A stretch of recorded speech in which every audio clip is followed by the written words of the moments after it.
안녕하세요, 라일입니다. 여러분, 오늘은 트러블의 원인과 해결법을 말씀드려보려고 하는데요. 제가 중학생 때 사춘기 여드름이 난 이후로 한 번도 민감성, 트러블성이 아니었던 적이 없었는데요. 제 인생의 반을 트러블과 함께 했는데 그간 얻은 노하우들을 공유해드리도록 할게요. 여러분, 저는 사춘기였을 때 처음 여드름이 났어요. 그때는 이마, 양볼을 완전 다 덮을 정도로 심하게 화농성 여드름이 막 났었는데 진짜 거울을 보면서 막 울고 막 얼굴을 때린 적도 있을 정도로 제 피부가 너무너무 싫었어요. 근데 그 당시에는 네이버 블로그나 유튜브나 좀 자세한 정보를 얻을 수 있을 정도로 SNS가 많이 발달하진 않았었거든요. 그래서 병원 혹은 에스테틱에서 관리를 받았어야 했는데 사실 학생인 저한테는 그 비용도 비용이고 병원에서 약만 먹는다고 끝나지가 않더라고요. 혹시나 누가 날 쳐다보면 내 피부 때문에 보는 것 같고 그래서 고개도 막 푹 숙이고 지나가고 막 그랬던 적이 있었거든요. 그 정도로 저는 피부가 컴플렉스였는데 그게 성인이 된 지금까지도 피부에 좀 집착 아닌 집착을 하게 됐어요. 병원도 여러 곳을 다녀보고 피지 억제제도 먹어보고 항생제도 먹어보고 여러 에스테틱도 다녀보고 피부과에 돈도 막 몇백만 원씩 써보고 레이저도 종류별로 다 맞아보고 그랬었는데 제가 가장 효과 본 방법은 홈케어였어요. 트러블의 종류,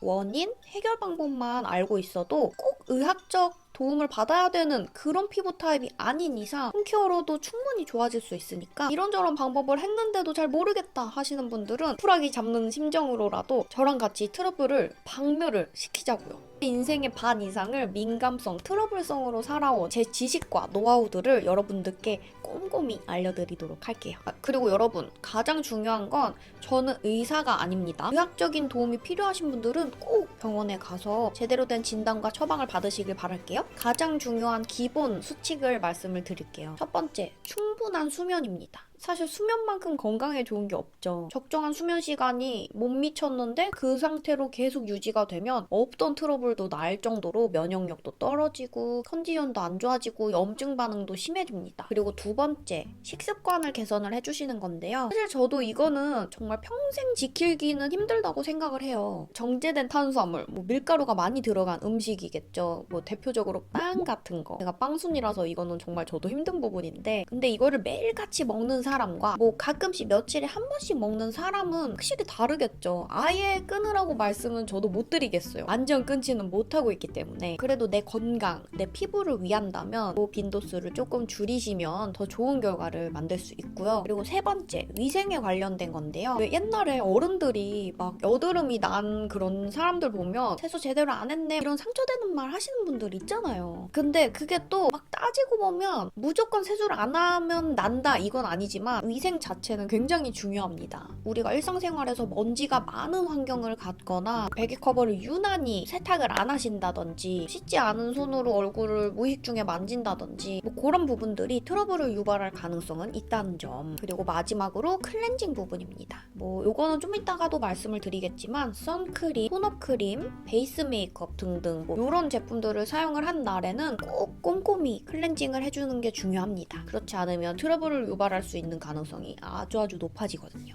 트러블의 종류에 대해서 한번 알아볼까요? 첫 번째, 가장 흔한 여드름인데요. 우리가 일반적으로 알고 있는 여드름 하면 생각나는 농이 차있고 압출을 했을 때 피지 알갱이가 나오는 그게 딱 화농성 여드름이에요. 그리고 가끔은 깊은 모공에서 좀 아프게 올라오는 뾰루지들 있죠. 그것도 화농성 여드름이라고 봐주시면 됩니다. 이게 조금 더 위쪽에 났냐 뿌리 쪽에서부터 났냐 요 차이가 조금 있어요. 그리고 뾰루지 같은 경우에는 통증을 동반한 경우도 있고요. 압출이 필요한 경우에는 무작정 손으로 짜거나 면봉으로 그냥 냅다 이렇게 자극을 주면서 짜는 게 아니라 네이버 쇼핑 같은 데 쳐보면 멸균 바늘이라는 게 있어요. 아주 얇은 바늘인데 그걸 구매하셔서 좀 잘 익었을 때 난 바로 당일날 말고 살짝 익었을 때 톡 하고 건들면 알아서 뿅 하고 터질 때도 있고 살짝 면봉으로 힘만 살살 줘서 달래듯이 짜면 금방 피지 알갱이까지 나오거든요. 그래서 처음에 나오는 건 농, 그 다음에 피지 알갱이, 그 다음 피가 조금 나오고요. 살살살살 더 짜주시면 맑은 진물이 나와요. 그래서 맑은 진물을 꼭 눌러준 상태에서 조금 기다려주시면 진물도 조금 멈추게 되는데요. 이런 방법으로 압출을 해보신 분이라면 집에서도 위생만 잘 지켜줘도 충분히 능숙하게 압출을 하실 수가 있는데, 여기서 가장 중요한 점이 마지막에 후시딘이나 에스로반을 발라주시는 거예요. 저는 개인적으로 에스로반 연고가 가장 잘 들어서 압출 후에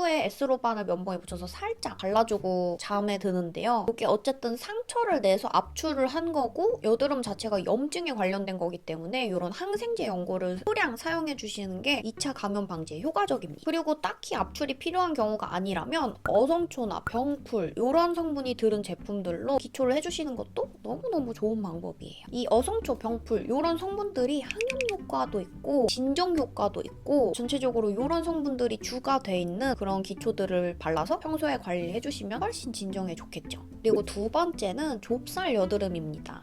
사실 화농성 다음으로 가장 고민이 많으신 부분일 거라고 생각을 해요. 좁쌀 여드름은 환절기에 가장 많이 생긴다는 거 다들 알고 계신가요? 왜 좁쌀 여드름 없애는 법, 좁쌀 여드름 생기는 이유 막 이런 거를 검색을 한 번이라도 해보신 분들이라면 수분 관리를 해라 라는 글을 많이 보셨을 거예요. 좁쌀 났을 때 수분만 준다고 해서 그 좁쌀이 갑자기 들어가진 않아요. 이미 난 좁쌀들은 어쨌든 압출을 해서 알갱이를 뽑아내주고 그 다음에 관리를 해줘야 하는 상황인데, 근데 왜 수분이 부족해서 나는 거라고 수분을 주라고 할까? 그 이유가 바로 좁쌀 여드름 자체가 유수분 밸런스가 무너져서 생기는 거기 때문입니다. 더운 여름에서 가을로 넘어갈 때 가장 생기기 쉬운 환경이에요. 왜냐면 여름에는 더워서 유분도 폭발하고 그러고 있다가 유분은 유분대로 나오는 상황에서 가을은 굉장히 빨리 오잖아요. 갑자기 건조해지니까 안에서 유분은 나오고 있는데 겉표면이 건조해져요. 평소대로 여름에 하던 스킨케어대로 하고 계셨겠죠? 표면이 건조해져요? 그러면 각질이 생겨요? 각질이 생기면 모공을 막겠죠. 그럼 유분이 원활한 배출이 힘들고 그 상태로 피지는 모공에 갇혀버리고 그 상태가 좁쌀 여드름이 올라오게 되는 겁니다. 그래서 사실 여기서 염증 반응이 나지는 않아요. 그냥 요 과정을 거친 좁쌀 여드름은 빨갛게 익지 않아요. 그냥 오돌도돌 나 있어요. 그냥 한두 개가 막 난 것도 아니고 되게 도도도도도 나 있는데 빨갛지도 않고 통증도 없고 농포도 없고 그냥 알갱이가 만져지는 그냥 그런 오돌도돌한 느낌이에요. 그래서 요 피지 알갱이를 뽑아줘야 되는데 여러 가지 방법이 있지만 저는 확실하게 압출하는 거를 추천을 드려요. 집에서 압출이 조금 어려우신 분이다, 내가 하면 조금 탈날 것 같다 하시는 분들은 에스테틱에서 압출 관리를 굉장히 잘해주시는 분들이 많아요. 그런 거 한번 서치해서 그런 데에서 한번 싹 압출 받고 진정 관리 받고 그렇게 해주시는 것도 좋은 방법이에요. 그리고 이렇게 후 관리를 하는 것보다 더 좋은 건 이렇게 계절이 변하는 그 시기쯤에 좀 순한 성분으로는 파가 들은 그런 각질 제거 성분이나 그런 각질 제거 성분이 들은 그런 제품을 사용해 주시는 것도 좋고, 애초에 유수분 밸런스를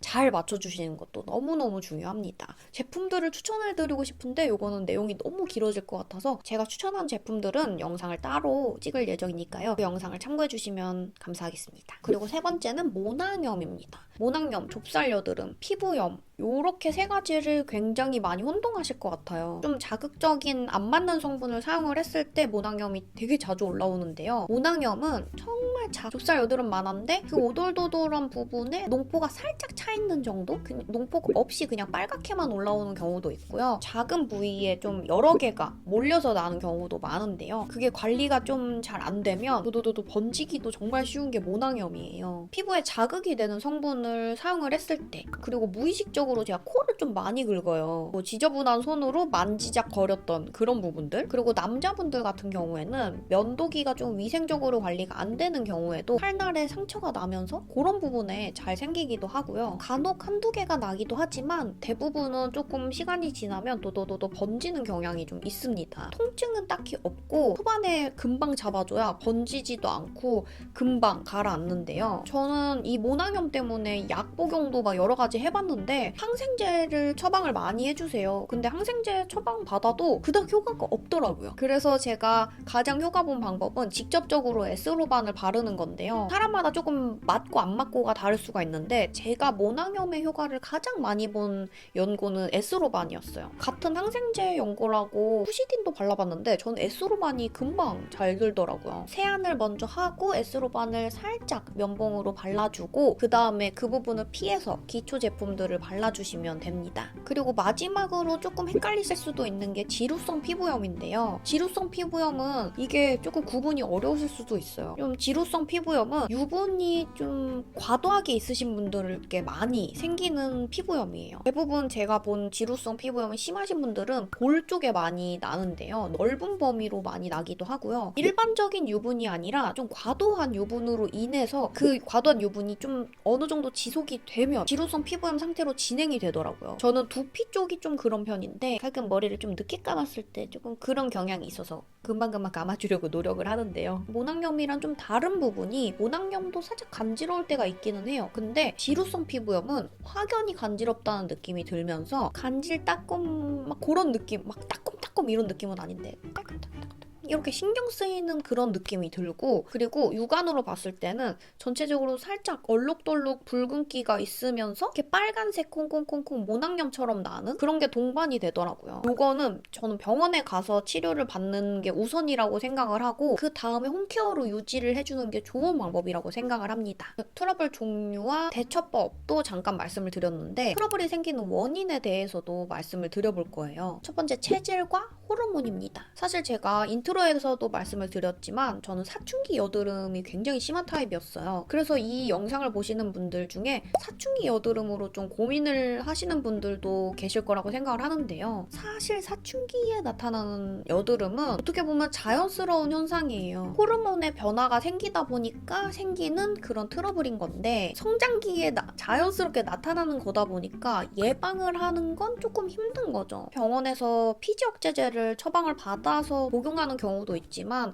피지 억제제 자체가 몸에 좋은 건 아니에요. 그래서 저는 이 영상을 보고 계신 성장기 친구분들께 추천을 드리기는 조금 어려운 부분인 것 같고, 만약 이게 너무너무 심하고 스트레스라면 복용을 해볼 수는 있겠죠. 그렇지만 저는 요 생기는 이유에 대해서 초점을 맞추지 말고 후 관리에 집중을 하셨으면 좋겠어요. 요 사춘기 여드름은 전형적인 화농성 여드름으로 많이 올라오는 게 특징인데요. 대부분 양볼이나 이마, 이마와 양볼 이렇게 전체가 나는 경우도 있고, 주기적으로 압출 관리를 받아주시거나 전 어성초나 병풀이 들은 성분의 그런 제품들로 수분 관리를 잘 해주는 거, 그리고 클렌징, 요새 좀 초등학생분들부터 화장을 하시는 분들도 있잖아요. 그래서 화장을 하는 거에 집중을 하지 클렌징에는 집중을 좀 안 하시는 분들도 있으실 거예요. 그래서 클렌징이 정말 중요하다는 점, 그리고 스트레스 관리와 수면 관리를 좀 잘 해주시는 게 가장 중요합니다. 그리고 성인이 되고 나서도 호르몬의 영향을 받죠. 바로 생리 전에 나는 트러블인데요. 이 트러블이 나시는 분들은 대부분 이쪽 부분에 나는 거를 많이 경험하실 거예요. 이 경우도 화농성 여드름으로 많이 올라오는데요. 여기서 가장 효과적인 건 생활 습관을 교정을 해주시는 건데요. 아까도 말씀드렸지만 기름진 거, 배달 음식, 밀가루, 액상과당을 좀 많이 줄여주시는 겁니다. 여기에 수분 섭취를 좀 평소보다 늘려주시는 거, 그것만 해도 예방이 정말 잘 되고요. 사실 이거는 트러블만 국한된 관리가 아니라 월경전 증후군을 가지고 계신 분들이라면 다른 증상들도 좀 완화가 되는 걸 느끼실 거예요. 특히 배달 음식만 많이 줄여도 정말 나아지는 걸 경험을 하실 겁니다. 그리고 이 부분에서 가장 중요한 거, 수면이 정말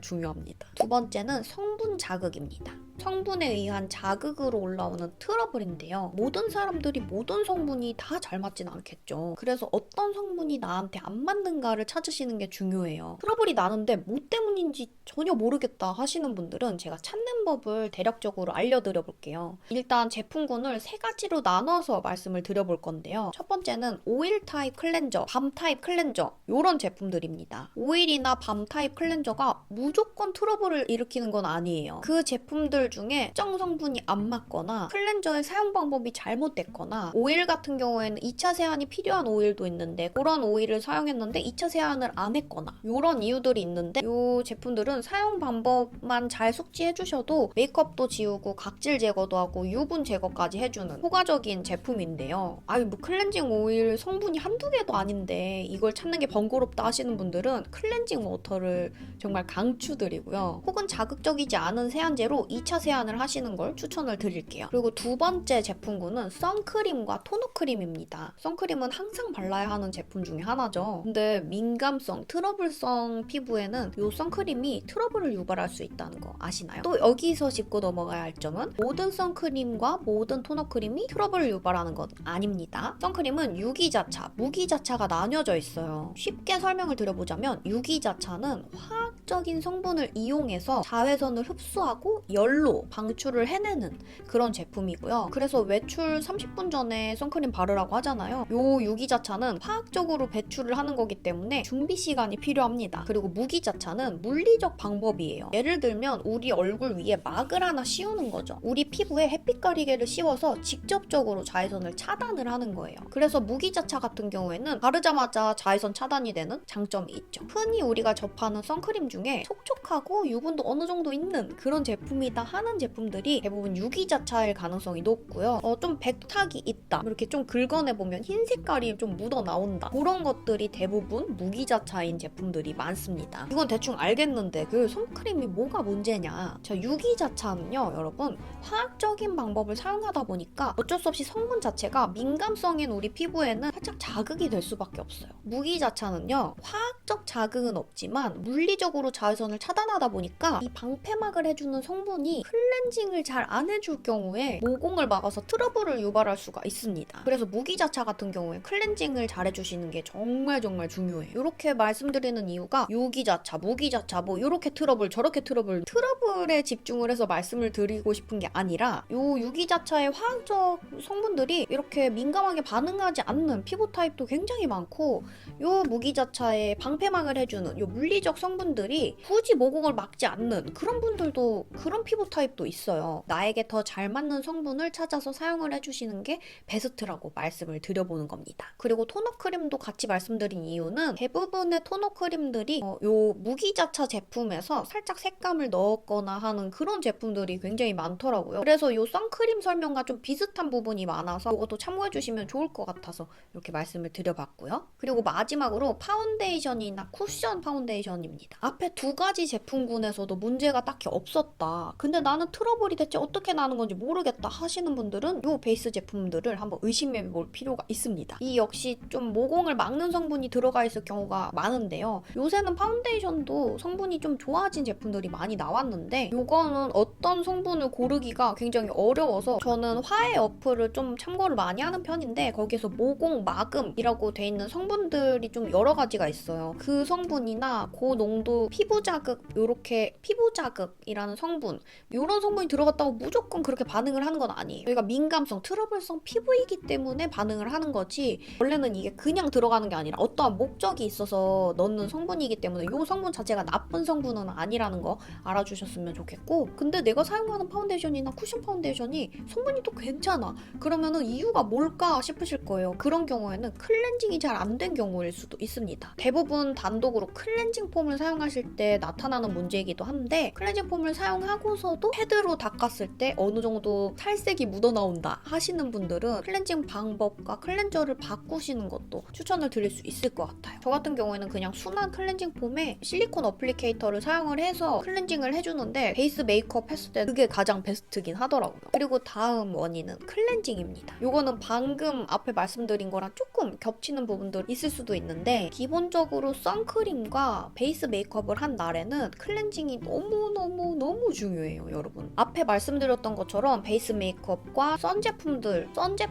뭐 클렌징 제품들 이런 게 잔여물이 남았을 때 높은 확률로 트러블이 날 가능성이 있고요. 어느 순간 헤어라인이나 요 볼에서 요 옆턱, 목 이어지는 부분, 뒷목 아니면 등 위쪽 이런 부분들 것들에 갑자기 트러블이 심해졌다. 그리고 잘 없어지지 않는다. 낫는 듯 하다가 다시 나고 한다. 하시는 분들은 혹시 트러블 나는 시기를 추측을 해봤을 때 트리트먼트나 린스를 바꾸신 분들 계신가요? 서서 머리를 감는 분들, 그리고 잘 때 머리를 풀고자 하는 분들, 이 두 분들은 습관을 들여다볼 필요가 있습니다. 서서 머리를 감으시는 분들의 경우에는 다른 부분들 씻기 전에 샤워를 할 때 가장 먼저 머리를 감아주신, 그러고 트리트먼트를 하고 양치질을 하고 트리트먼트를 헹구고 몸을 씻고 얼굴을 씻으시는 거죠. 그렇게 순서만 바꿔줘도 이런 헤어라인 근처나 뒷목, 등에 나는 트러블이 확실히 줄으실 거고요. 이쪽이나 목에 트러블이 없어지지 않으시는 경우라면 베개 커버를 자주 교체를 해주시거나 머리를 올려 묶고 주무시거나 아니면 머리를 올리고 주무시는 방법도 좋은 방법입니다. 그리고 마지막 원인은 모공 막힘인데요. 이거는 선크림, 토너 크림, 파운데이션, 그리고 의외로 기초 제품들에도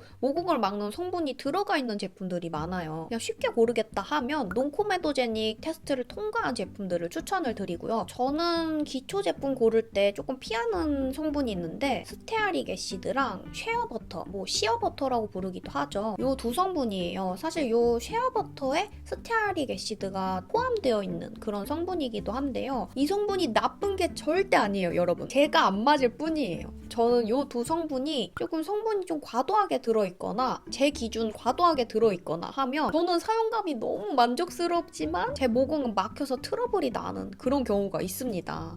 그래서 저랑 정말 비슷한 피부 타입을 가지신 분들이라면 이 성분도 조금 조심하면 좋겠다라고 말씀을 드려봅니다. 네, 이렇게 트러블에 관련된 원인과 해결법, 트러블의 종류 등등 여러 가지를 알아봤는데요. 제가 추천하고 싶은 제품들이 너무너무 많아요. 근데 이 영상에 추천 제품까지 넣으면 여러분 1시간 강의 수준으로 들으셔야 될 것 같아서 제가 제품들은 정말 마음에 드는 것들을 추려서 다음 영상으로 가져와 보도록 하겠습니다. 긴 영상 끝까지 시청해주셔서 너무너무 감사드리고요. 오늘도 좋은 하루, 행복한 하루 보내시길 바랄게요. 모두 모두 사랑합니다. 안녕!